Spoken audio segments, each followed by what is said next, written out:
तो गद्दार या वाइपर बोला जाए तो बराबर ही है। गाड़ी के लिए वाइपर, आपके जीवन के लिए गद्दार का होना बहुत जरूरी है। गद्दार है तो आप बेहतर कर पाइएगा। इसीलिए कोई भी जीवन में आता है यदि कठिनाई तो वो बुरा नहीं है, सही है भाई, है ठीक है भाई, उसको नजरअंदाज करके आगे बढ़ना है, उसको ढाल नहीं बनाना है। पहले ही बोला फिर बोल रहा हूँ, गलत चीज को ढाल नहीं बनाना है तो सही चीज को बनाना है ढाल।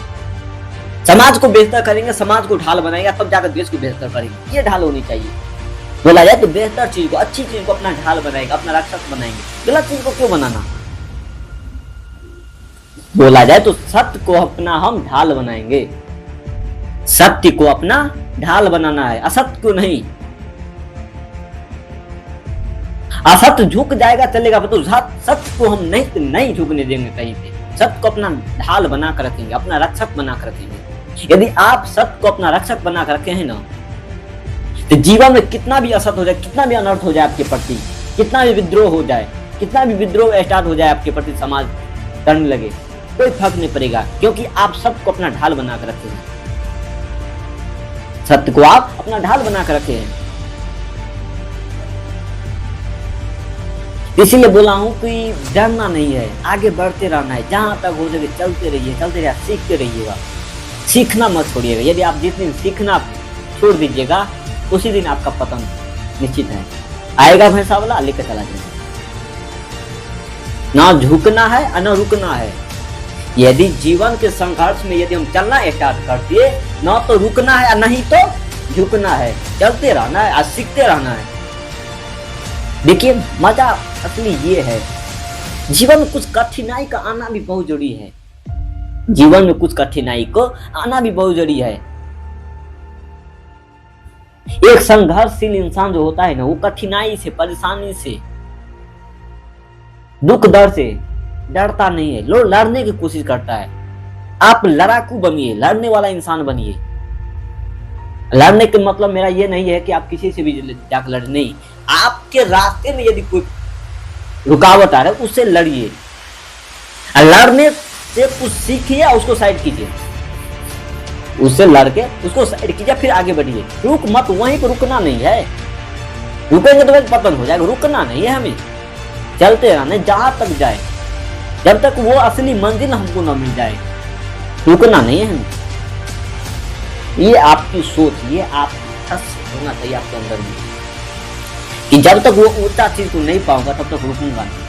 चाहे समाज हमको ताना मारे, फैमिली ताना मारे, देश ताना मारे, देखिए आप बेहतर कीजिएगा ना, आपका समाज हो या चाहे आपका फैमिली हो, चाहे आपका देश हो, आपको ताना मारेगा, आपको पागल बोलेगा ही, ठीक है। क्योंकि आप अपना इतिहास उल्टा कर देख लीजिए, जो बेहतर किया है उसको लोग पागल ही बोला है, उसका बात किसी को समझ नहीं आता है। मैं जानता हूं कि मेरा बात भी किसी को समझ नहीं आता होगा, इसलिए समझ नहीं आता होगा क्योंकि मैं बेहतर करना चाहता हूं अपने फैमिली के लिए, अपने समाज के लिए, अपने देश के लिए, इसलिए अब तो समझ में नहीं आ रहा है। एक वक्त ऐसा आएगा तो वो खुद बोलेगा एक पागल था जो टीम टॉक नाम से चैनल बनाया था, उसे भूख रहा था, मैं समझ नहीं रहा था। एक दिन गर्क में चला जाएगा ये समाज, देखिएगा। ये समाज एक दिन गर्क में चला जाएगा यदि आज नहीं संभलेगा तो। ये लोग प्रकृति से मजाक कर रखा है, हर सेकंड से भी मिनी सेकंड होता है उससे मजाक कर रहा है, हर मिनी सेकंड में मजाक कर रहा है प्रकृति के साथ। एक वक्त ऐसा आएगा त्राही मच जाएगा, कुछ नहीं बचेगा। खास करके मांस खाने वाले से निवेदन है, आप पहले मांस छोड़िए। ये जो आप ड्रामा बना कर रखे हैं, कभी धर्म के नाम पे, तो कभी सांस्कृतिक के नाम पे, तो कभी कल्चर के नाम पे, तो कभी कुछ से कुछ के नाम पे जो आप जीव हत्या करें, ये बंद कीजिए। आपको मालूम है एक जानवर को आपके पेट के लिए पालने के लिए कितना खर्च पड़ता है, कितना प्रकृति को भोगना पड़ता है? नहीं मालूम होगा आपको, इसका डेटा निकाल के देखिएगा। इसीलिए बोलता हूं ना कि मोबाइल तो रख लिए, तो मोबाइल का असली यूज आपको नहीं मालूम है।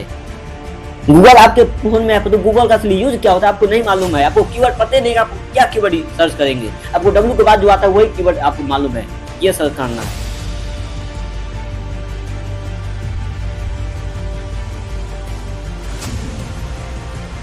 इसीलिए बोलता हूँ कि प्रकृति के साथ मजाक मत कीजिए।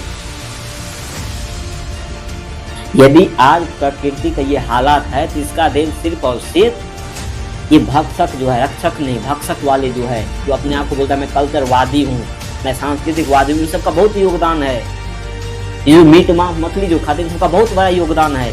ये सब तबाह कर रखा है। क्लाइमेट जो इतना बेकार हो रहा है इन्हीं सब का देन है बोला जाए तो।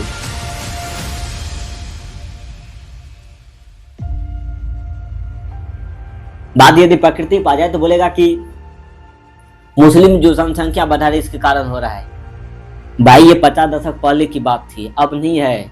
उसमें भी पढ़ा लिखा है, वो भी कम कर रहा है। जितना कम तुम करे उतना कम वो भी कर रहा है। हो सके तो हिंदू और मुस्लिम दोनों कम से कम बच्चे पैदा करने की कोशिश करें, बेहतर होगा प्रकृति के लिए। क्लाइमेट चेंज का यदि डेटा निकालिएगा जिसमें जनसंख्या हद से ज्यादा है। अब बोला जाए तो जनसंख्या से प्रॉब्लम नहीं है, बोला जाए तो चीन का भी जनसंख्या इंडिया से ज्यादा है, फिर वहां का क्लाइमेट बेस्ट है। क्यों बेस्ट है? तो उस तरीका से वो प्रेजेंट किया है अपनी प्रकृति को, प्रकृति के साथ छेड़छाड़ नहीं किया है। पर तो भारत प्रकृति को भाग्यशाली समझ रखा है। जब मन होता है तब भोगना स्टार्ट करता है प्रकृति की। प्रकृति भोगने का चीज नहीं है। प्रकृति बोलता है हमें मत छुओ, भी छुओगे तो मैं तबाह हो जाऊंगा, मैं तबाह होगा तो तुमको भी तबाह कर दूंगा, बात खत्म। प्रकृति का एक ही नियम है, हमें छुओ मत। यदि हमको छू दिया तुम तो तुमको बर्बाद कर देंगे और तुम्हारे साथ साथ पूरा पृथ्वी बर्बाद हो जाएगा। अब कुछ लोग ज्ञान देंगे कि पेड़ पौधा तो जीव जंतु भी खाता है। भाई तू जितना खाओ, एक मांस जितना तुम खाते हो, 1 किलो मांस के लिए कितना पेड़ पौधा करता है पता है तुझको? कितना जमीन बर्बाद होता है पता है तुझको? नहीं मालूम है।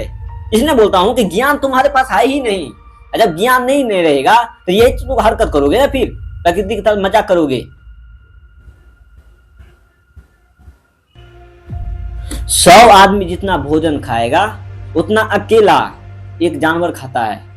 और अकेला इंसान अकेला जानवर को तुम अकेले खा जाते हो। आप सोच लो कितना नष्ट होता होगा प्रकृति। यदि दिमाग होगा, ज्ञान होगा तो समझ गए होंगे मैं कहना क्या चाहता हूं। तुम 100 आदमी मिलकर जितना अन्न खाओगे, जितना पौधा खाओगे या पत्ती खाओगे, उतना एक जानवर खाता है। तुम्हारे पेट के लिए जो जानवर को पाला जाता है वो जानवर 10 आदमी का भोजन, 100 आदमी का भोजन खुद खाता है, अकेले खाता है। अब अकेले जानवर को तुम अकेले खा जाओगे, बताओ ना। 100 आदमी का तुम खाया कि नहीं खाया एक साथ? जहां पे 100 आदमी खा सकता था वहां पे तुम अकेले खा गए हो, तो प्रकृति बर्बाद होगा कि नहीं होगा?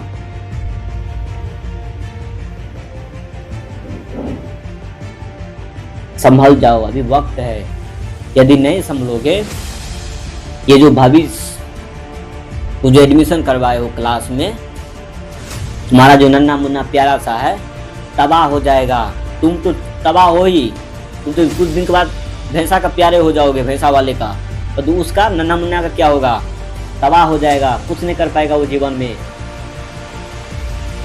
पिछली बार गर्मी देखा था ना कितना खतरनाक था, इससे भी खतरनाक गर्मी आएगा। प्रदूषण देख रहे हो ना किस तरीका से, मतलब और ये कोहरा नहीं है बोला जाए तो, जिसे तुम शीत बोलते कोहरा बोलते हो, ये कोहरा नहीं है, ये जहर का चादर है, याद रखना। खास करके दिल्ली वालों, जिसे तुम कोहरा बोलते हो, शीत बोलते हो, ये शीत नहीं, ये जहर का चादर है जो तुम पे ओढ़ाया गया है और जिसे तुम ओढ़े हो। देखो यहाँ का पोल्यूशन क्या है, सांस लेने में भी दिक्कत हो रहा है। यहाँ पे हर सेकंड में आपका उम्र घटता जा रहा है बोला जाए तो।